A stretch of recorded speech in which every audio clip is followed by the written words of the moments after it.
Welcome to the WRAL Daily Download. I'm Megan Glova. The tragic deaths of two local foster children and the arrest of their adoptive mother have raised some very big questions about our state's child welfare system. It's a system meant to protect the most vulnerable of children. A brand new WRAL documentary investigates the failures that allowed this to happen. Joining us now is WRAL documentary reporter Cristin Severance and anchor Chris Lovingood. Cristin, you produced the documentary, and Chris, your reporting on those murdered children was the focus in all this. Why this specific case? Well, I mean, the case itself is obviously gruesome. You know, when you hear about it, a mother accused of killing her adoptive children, right? Avante Devon specifically, and that is one aspect of it. But there are so many other layers to it, specifically as it pertains to foster care. And so when I first pitched the story to Cristin, she kind of has specific guidelines, like, hey, we have to make sure we cover. There has to be a there, so to speak. And the case, I mean, Avante Devon hasn't even been to trial yet. So the more I kept doing stories, then the foster care part, I kept uncovering new things about it. You know, they were in Devon Academy was the homeschool that they were enrolled in and such. And our biggest question was, well, who was checking on these children? And the question was, we didn't know who. And so when I presented that to her, I go, hey, I think this is more than just the Devon case. I believe this has to be a focus on the foster care system. And once I showed you that, you immediately knew. I did. And Megan, we get a lot of pitches for documentaries. Right. A lot of people say this needs to be a doc. And there are a lot of good pitches that come from the newsroom. But Chris was so passionate about this. And he had done so many stories on this case. He talked about the actual case. Then he started interviewing people who lived in the home, other children adopted by Avante Devon, talking about the abuse they say they endured for years. And with every story, there were just more questions. And I agreed. I said, no, this needs to be a documentary. And so much of it really does focus not on just this true crime case, but really the system itself and how the system allowed 5 kids to be adopted from 3 counties by a woman police say has 9 aliases. Wow. No, that's amazing to just hear about that. And big picture, how do you feel that their story reflects the systematic issue at whole here? Is there a certain element to their situation that you can think of that really stood out to you? Well, I mean, think about this. When children go into the foster care system, it's for a reason, right? DSS comes, there's some kind of reason that prompts them to be put into the system. The expectation is they're moving from one situation that's deemed either harmful or maybe not the best for them, and they're supposed to be placed into another situation that this is going to be better in the eyes of the state and the eyes of the individual county DSS system. That did not happen here because we are sitting here now talking about 2 people who are dead now, right? They were believed to have been murdered by the woman, according to investigators who adopted them. So, that part of it, the foster care part of it, and the fact that these are supposed to be people who are protected, they're vulnerable, as you mentioned in the opening. That's why I kept looking into this, because so many people had questions. I think when the story first happened, when we heard about Blake Devon that was missing, and then eventually London Devon was missing, I go, okay, well, let me check with the school district. They're in Cumberland County, because reasonably, well, why aren't your kids going to school? Well, if they weren't enrolled in the school, then how would this district know? Which was, we found out later, again, Devon Academy. So I don't know. I guess the more I kept learning about it and the more things that just didn't quite add up, including, police saying that Avante Devon, they provided a picture of what Blake Devon looked like, but it was from 2012. And it's like, you don't have any photos of your child. Recent. Right. I mean, more than a decade. And that just seemed fishy to me. And so I kept digging. And then the more I kept looking at it, the more I kept looking at their history of where they were adopted, right? We're talking about 3 different counties that 5 different children were adopted with. And then even when I presented that to her, Cristin started to go, okay, something's off.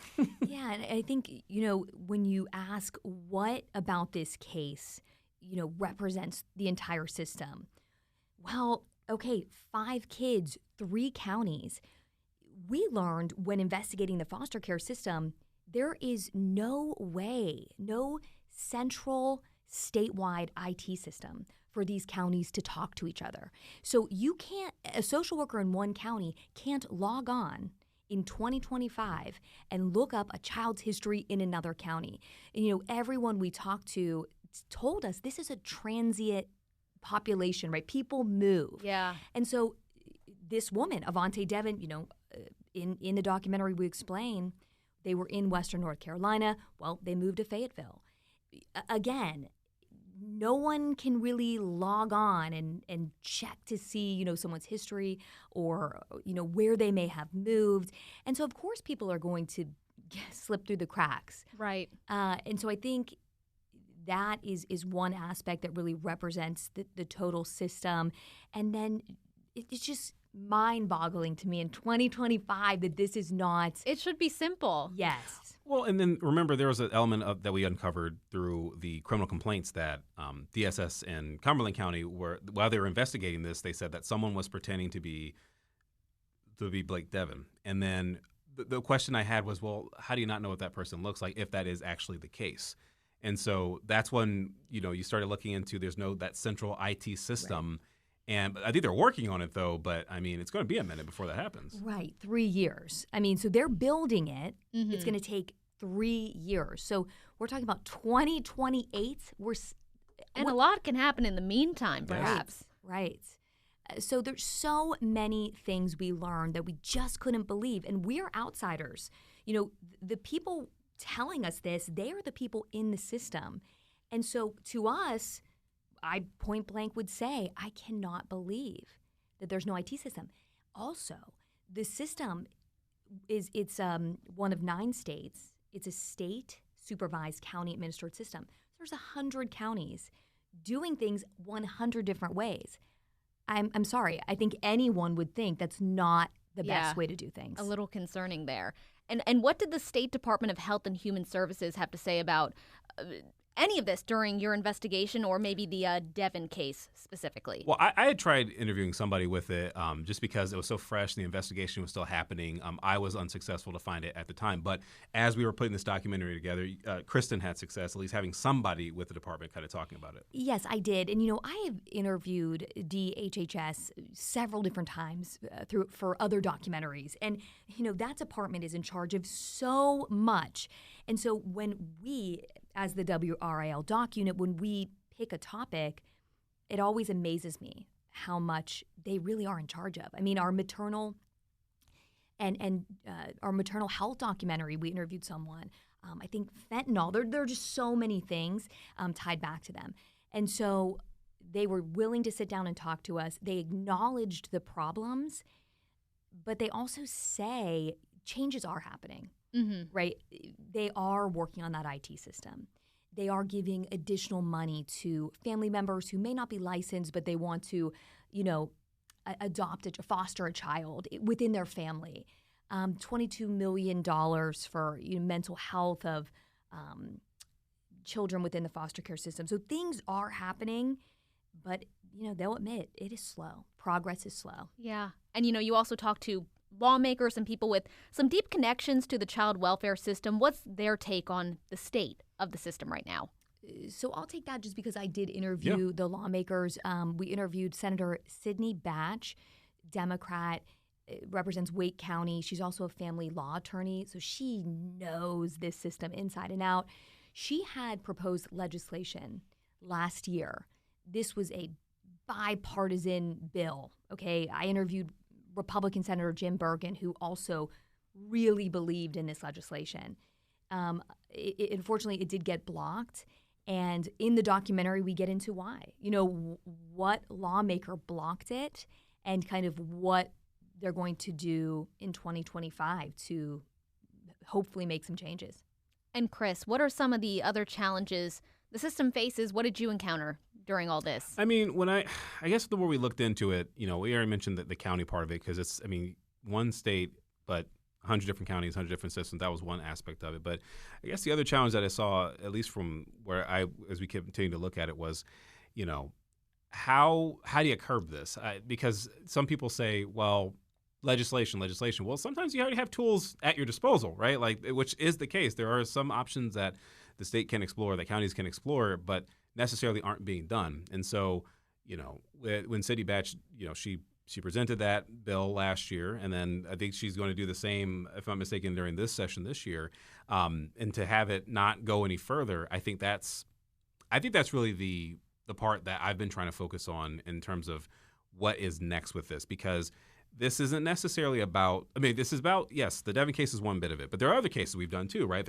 We just reported recently there's a lawsuit against the state right now, basically suing it, accusing it of not doing enough in terms of its duties for the DSS system, like not putting kids into institutions at twice the rate as other places and not providing adequate mental health care. And when you have that part, and the fact that we also reported there was a young girl, unfortunately, who was assaulted inside a DSS office in Johnston County.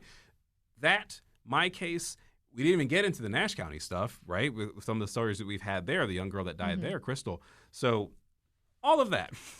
And we're putting it into this documentary. And even what we're putting in it, even in the extended edition we'll have online, doesn't quite cut all the stuff that we have been doing reporting-wise and what needs to be discussed. Right, and I think it is important to point out the very nature of what the system is really tough. It's really sensitive. I mean, you are talking about your most vulnerable kids in the entire state, and you have these officials in charge of deciding whether a child stays with their biological family or that child goes into another home. I mean, so even if everything is running perfectly, just the very nature of what they do is just, it's hard to even wrap your mind around. Life-changing. Yes, unless you're in the system or unless you've experienced that.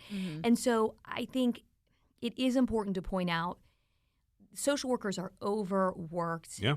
They care. I can't imagine what they think about when they go home at night, because we, as reporting on the stories, we're thinking it, and we were not tasked with making these We're not living it. life-altering decisions. Yeah, so, many people have told me, look, these social workers, their heart is in the right place. They are trying their best. And then we say, yes, but clearly the system, there are issues with this system. And that's why we're pushing so hard. We know these people want to do the right thing. And many of them we interviewed for the documentary were absolutely devastated by the Blake and London situation, by that case. I mean, they would even say, they all know that they failed. They failed those kids. And, they really are taking a hard look at what happened and what can be changed. And we will really keep pushing until we know what has changed. And that's really why we did this. Much more on this latest WRAL documentary is coming up when we come back.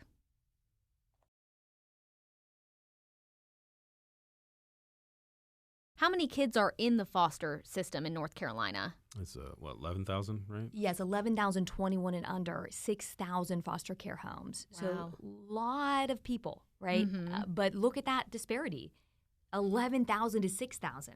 So yeah, there are so many kids having to stay in offices, like Chris said, or, having to go to the emergency room. I mean, again, there are so many issues here. Yeah. And, sorry, go ahead. Oh, no, I was just going to say, I was just thinking about, you're going to hear from one woman we interviewed who has connections to the Devon case. And specifically, she had mentioned before about, she wanted to say something before, because she said something felt off during one of her visits. But, just because you feel off doesn't mean you can necessarily do something about it. And so I guess when you hear stories like that where people want to do something, they want to have some kind of hand in trying to, call something out if it seems off or whatever, and not being able to do it, it's almost like I feel like there's maybe a little guilt they may have with it, but it's like you're operating in the confines of the rules that you've been given. Yeah. Exactly. And, I'm going to ask each of you what you feel the goal of this documentary is. But first, I just want to know what each of you took away from this. I know, Chris, you have a lot of experience with the Devon case specifically. And again, Cristin, plenty of, big picture, statewide perspective as well. But was there anything that stood out to either of you personally? I mean, so as we worked on this, we both started learning, like her half was looking into the foster care part of it, and then my half was the Devon part of it. And I kept learning about, like, the fact that there's no IT system. That's the part that kind of blows my mind still, that there's no central IT system. But the fact that our state is divided into 100 counties and every single county has its own DSS system. Doesn't make sense. That math doesn't math to me. That's the part that really gets me. And so I guess what I want out of this, and I would argue she wants to do the same, want change. I mean, we could easily just report this stuff. Oh, this person said this person said that. But if what we're doing does not lead to change, I won't be satisfied. Right. And, with these 100 counties, some are doing great. They don't want the state to come in. Some are doing abysmal. And I would argue the counties struggling, that is the measure of your system. Mm-hmm. If you have all these counties who can't do it, well, maybe your system is not working. Yeah. And I get it. I understand. If things are going great, of course you don't want to change it. But we know they're not. And so I think that was my takeaway, and our goal in doing the documentary, awareness and change. And the other thing I just thought about is that, the big takeaway also is this: after hearing from people who have ties to the system, that have tried to do something with it, there was this common word they kept using to describe it. Broken. And that is why we called the documentary Broken, North Carolina's foster care system. And I really hope people do watch. Such an important story. Cristin, Chris, thanks so much. And thank you for listening to the WRAL Daily Download. You can find more podcasts from WRAL News at WRAL.com. Search podcast. From sports to true crime, there are plenty of shows to keep you informed and entertained. Thanks for listening. We'll see you next time.